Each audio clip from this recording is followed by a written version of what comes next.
Salut tout le monde, j'espère que vous allez bien, bienvenue dans cette nouvelle vidéo. Aujourd'hui je vous retrouve pour vous faire une nouvelle vidéo sur mes études, mon expérience en tant qu'étudiant aux États-Unis. Donc si vous ne me connaissez pas, bienvenue sur ma chaîne, je m'appelle Antonin, j'ai 20 ans et je suis actuellement étudiant dans une fac aux États-Unis. Donc dans cette vidéo je vais répondre un petit peu à vos questions sur comment étudier aux États-Unis, sur mon expérience ici, comment j'ai fait pour venir, sur le budget, sur comment sont les cours ici, etc. Enfin bref, je vous ai demandé pour cela de me poser vos questions sur Instagram. C'est ce que vous avez fait, donc j'ai noté tout dans mon petit carnet à l'effigie de ma fac et du coup, je vais vous répondre tout de suite en vidéo. C'est parti! Pourquoi tu es venu étudier aux États-Unis? Comment tu as fait? Avec quel programme? Quel organisme? Si tu es parti avec un organisme justement. Et est-ce que ton école a organisé ton voyage? Donc pour répondre à cette question, moi je suis venu ici dans le cadre d'un échange universitaire. Donc c'est-à-dire en fait que je suis toujours inscrit dans une université en France. Donc je suis des études de communication dans une fac à Paris et je suis actuellement en L3, donc en 3e année de licence. Et dans le cadre de mon université, on avait la possibilité de partir étudier un an ou un semestre à l'étranger à partir de la L3 et donc pour cela il suffisait en fait de postuler via votre université, enfin via mon université. Du coup c'est ce que j'ai fait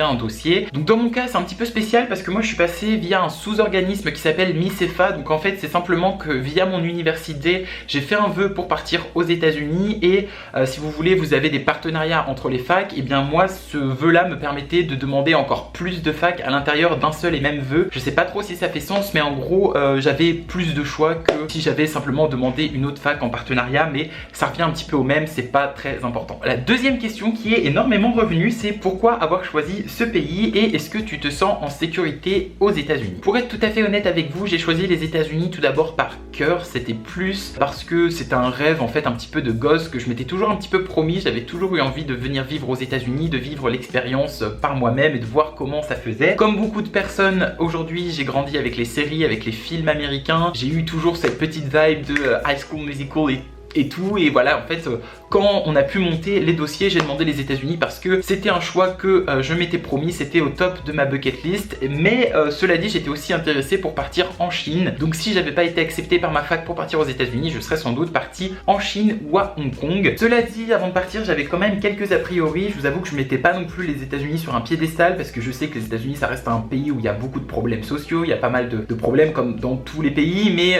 voilà, aux États-Unis il y en a qui sont à une échelle un petit peu plus grand on va dire, et j'avoue que j'avais quelques a priori, quelques petites peurs parce que vous n'êtes sans doute pas sans savoir qu'aux États-Unis il y a le droit au port d'armes et qu'un problème social et politique ici c'est notamment ce fameux port d'armes parce qu'il y a énormément de fusillades, de mass shootings, et je vous avoue que ça me faisait un petit peu peur parce qu'il y en a pas mal dans les écoles, dans les universités. Quelques semaines avant que je parte dans l'Ohio, parce que je suis dans l'Ohio, il y en a une peut-être 2 semaines avant qui a eu lieu à Dayton, donc qui est vraiment pas très loin. Donc je vous avoue que ce sont des choses qui m'ont fait un petit peu peur avant de partir. Mais pour répondre à ta question, oui, je me sens en sécurité ici, plus que avant de partir forcément parce que je n'avais aucun repère, etc.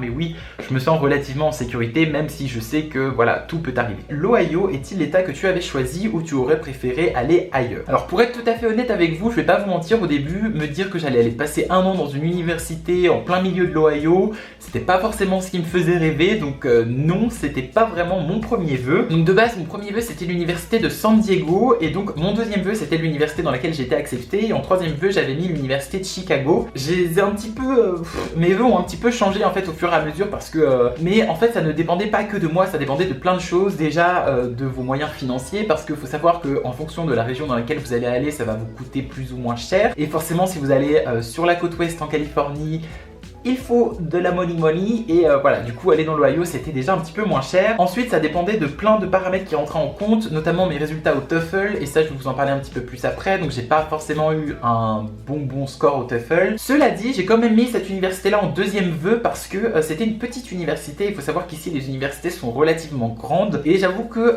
j'avais envie de vivre un petit peu l'expérience dans une petite université, d'autant plus que là c'est une université qui est artistique. Et suite à ça il y a eu aussi l'entretien en fait avec une dame qui travaille du coup chez MICEFA, donc le sous-organisme avec lequel je suis parti, qui m'a fait pas mal réfléchir parce que voilà en fait elle nous a un petit peu accompagnés pour nous expliquer ce qui serait mieux par rapport à notre projet, par rapport à nos envies, nos peurs, etc. Moi ça m'allait très bien, et d'autant plus que moi j'avais aussi envie de vivre un petit peu l'expérience au cœur de l'Amérique entre guillemets, parce que je pense qu'on a une expérience tout à fait différente de la vie étudiante aux États-Unis si vous allez à New York que si vous allez à Los Angeles, si vous allez au milieu de l'Ohio. Je pense que tout est complètement différent. C'est un peu en France, si vous allez étudier à Paris ou si vous allez étudier je sais pas, à Toulouse, vous aurez sans doute pas la même expérience de vie tout simplement. Et aussi une chose que je tiens à préciser, c'est que l'Ohio n'est pas un état si fermé que ça, donc ne vous inquiétez pas, tout va très bien. Et voilà, franchement l'Ohio c'est même plutôt sympa je dirais. Quelle est la mentalité ou comment est la mentalité dans les universités américaines? La mentalité dans les universités américaines est complètement différente de la mentalité dans les universités françaises, et je dirais que tout d'abord c'est dû au fait que ici les campus ont vraiment une vie entre guillemets, parce que ici les campus sont des villes, c'est-à-dire que vous savez que le pays est très grand etc, donc il y a déjà beaucoup plus d'étudiants qui vivent sur le campus, qui ont des appartements, qui vivent dans des dortoirs, c'est mon cas notamment. Là, il y a des cafés, il y a des boutiques, il y a des salles de sport, des stades, et sachez que moi je suis dans une petite université mais vraiment très petite, qui est déjà très grande pour moi, mais du coup si vous allez dans des universités d'état ou quelque chose, ça peut vraiment être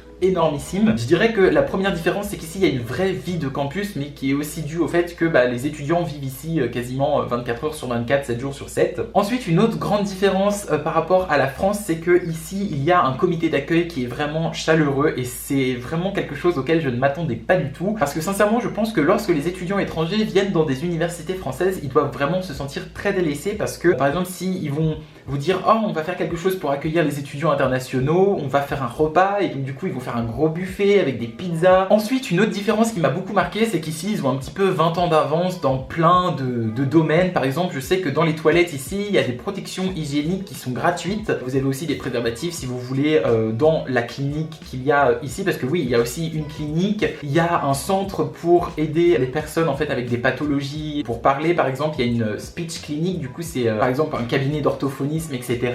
Ils font aussi énormément de progrès vis-à-vis de la diversité, ils ont énormément de... Enfin je sais qu'il y a une sororité pour les étudiants noirs, je sais qu'ils mettent aussi en place plein de ressources pour les étudiants LGBT, une sorte de cellule de crise je crois pour les victimes de harcèlement sexuel etc. Il y a plein de clubs, en fait vous pouvez vous investir dans plein de petits clubs, il y a vraiment cet investissement à 100% qui pour le coup est totalement différent de la France, où pour mon expérience en tout cas, parce que oui je parle bien sûr de mon expérience dans cette vidéo, personne ne s'investit en dehors des cours, enfin vous avez le BDE mais il y a genre très peu de personnes qui s'investissent, et c'est aussi quelque chose qu'ils recherchent lorsque vous postulez. C'est pour ça que je vous conseille fortement de vous investir dans plein de choses si jamais vous avez envie de partir aux États-Unis. Ensuite une autre question qui est pas mal revenue, c'est le niveau est-il plus facile ou plus difficile qu'en France, et est-il plus facile ou plus difficile que dans ta fac? Pour répondre à cette question je dirais que oui et non. Oui, les cours sont un peu plus difficiles dans le sens où c'est beaucoup plus complet déjà, ça parle de différentes choses, ça va vraiment couvrir beaucoup plus de choses que les cours en France. Il y a énormément de devoirs, et je vous avoue que ça c'est quelque chose auquel je m'attendais pas forcément, parce qu'on m'avait souvent dit oui généralement les années où tu pars en Erasmus, où tu pars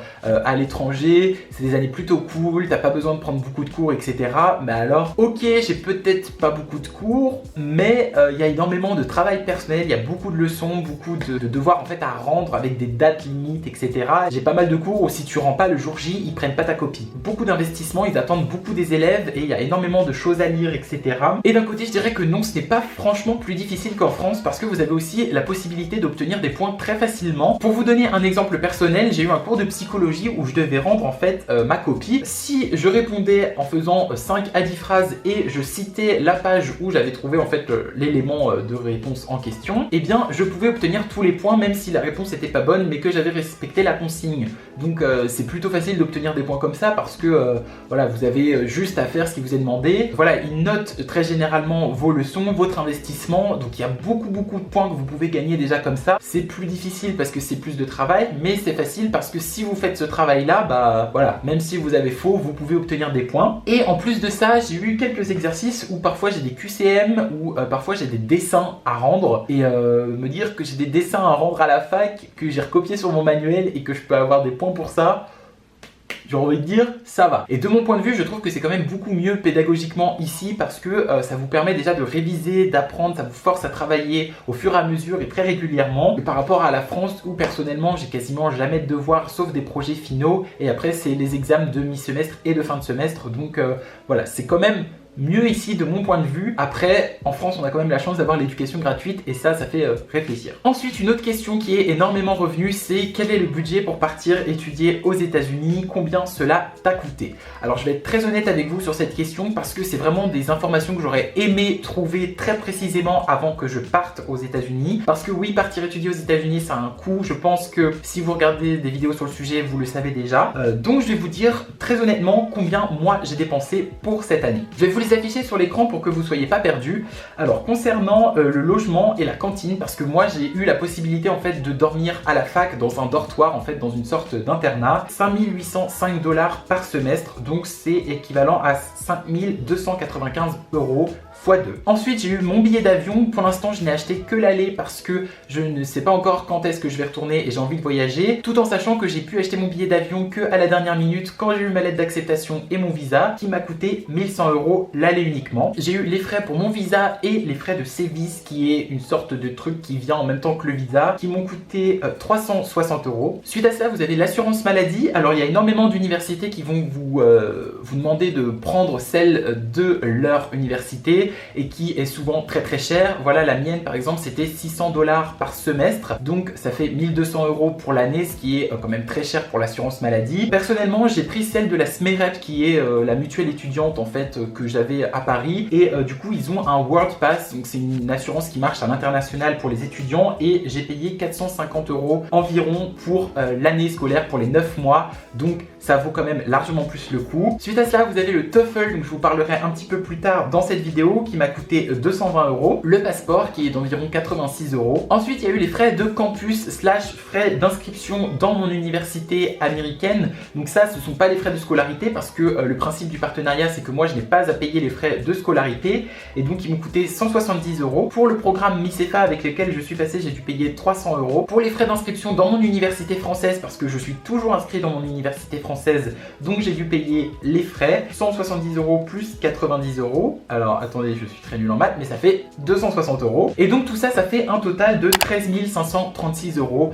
ce qui est beaucoup, je vous l'accorde. Tout ça, c'est aussi sans compter tous les frais non prévus qui peuvent interagir à tout moment, comme je sais pas, le train par exemple pour aller à Paris si vous avez votre entretien de visa, ça peut être, je sais pas, les allers-retours en métro pour aller déposer des dossiers, ça peut être les timbres, tous les courriers que vous pouvez envoyer, tout ça ce sont en fait des frais qui vont se cumuler à tout ça. Alors je vous l'accorde, tout ça, ça a un coût qui est vraiment considérable et je crois que c'est vraiment l'un des éléments qui rebute le plus de personnes à partir étudier aux États-Unis. Mais cela dit, dans mon cas en tout cas, ça m'a permis quand même de ne pas payer les frais de scolarité dans la fac américaine et c'est souvent le principe des partenariats parce que les frais de scolarité pour une année dans ma fac s'élèvent à 33 000 $, ce qui est énorme, sachant que la fac en France est gratuite. Donc là, je n'ai pas à payer ces frais-là qui sont simplement les frais de scolarité. Hein. C'est encore autre chose que tous les frais que je vous ai déjà mentionnés. Donc déjà, ça me permet de vivre une expérience dans une université énorme et d'économiser déjà tout cet argent-là, entre guillemets. Mais je tiens quand même à vous rassurer parce que sachez que vous avez aussi la possibilité d'obtenir des bourses. Dans mon cas, j'ai le droit à une bourse de la part de ma fac. C'est une sorte de bourse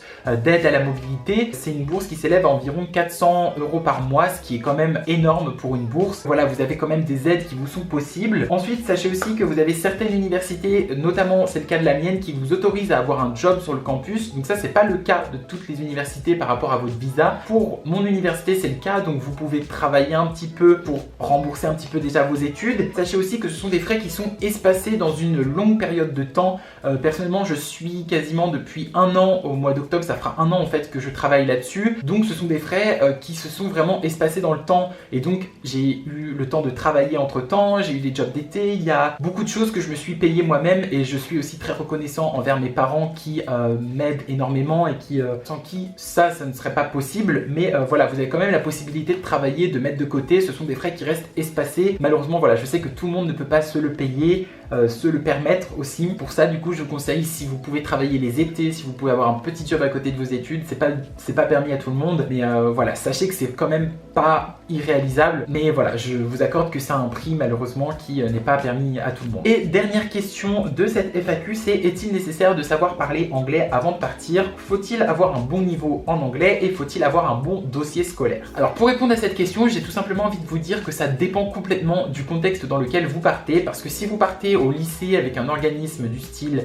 EF ou Kaplan ou quoi que ce soit, généralement vous partez pour travailler votre anglais, donc vous n'avez pas nécessairement besoin d'avoir un bon niveau d'anglais puisque vous partez aussi pour ça, pour faire un séjour linguistique. Donc c'est forcément mieux de savoir parler anglais, mais si vous vous débrouillez pas trop bien, bah, vous pouvez toujours partir, c'est aussi fait pour ça. Après, dans le cadre d'un échange universitaire comme moi j'ai fait, il était quand même nécessaire de bien savoir parler anglais. De toute façon, vous n'aviez pas le choix parce que je devais passer le TOEFL. Le TOEFL, si vous ne savez pas ce que c'est le Test of English as a Foreign Language, et donc c'est un test en fait de langue qui va mesurer un petit peu votre niveau de langue via toute une série d'exercices avec des questions, etc.